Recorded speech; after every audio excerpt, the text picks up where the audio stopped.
clearly not going to answer that question, so let me get on to, Would you like to? I do have I'd love to questions for the second round. You'll have a second round. Would you like to speak before I call on Senator Cruz? No, sir. Thank you. Okay. Senator Cruz. Thank you, Mr. Chairman. General Bondi, welcome. Thank you for Thank you. your long career in public service, and thank you for your willingness to take on this incredibly important office. You know, I have to say,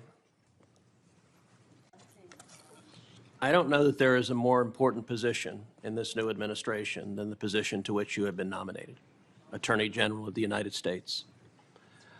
I thought the exchange just a moment ago with Senator Hirono was illustrative.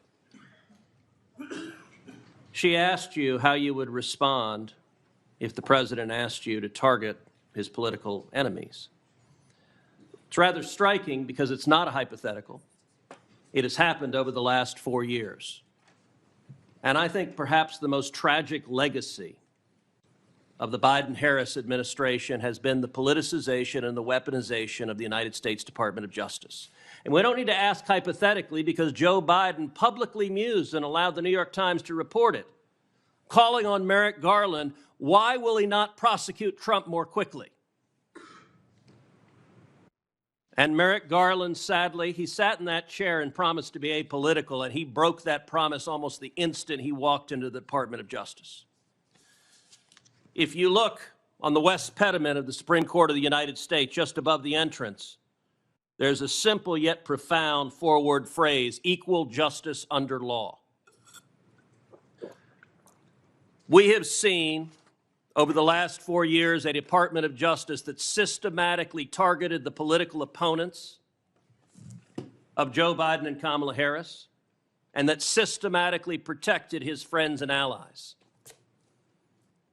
And it is tragic to see the loss of confidence in the American people, in the Department of Justice, and in the FBI. I would note, I don't think there's an institution in America who has lost more respect from the American people than the FBI has in the last 4 years. That is a grotesque violation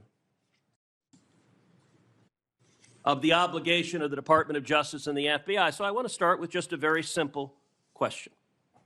If you are confirmed as Attorney General, will you pledge to fairly and faithfully uphold the law regardless of party?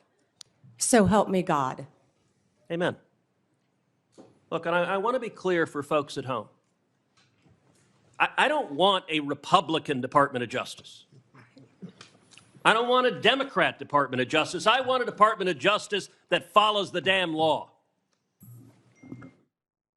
And I think the American people do too. That shouldn't be too much to expect.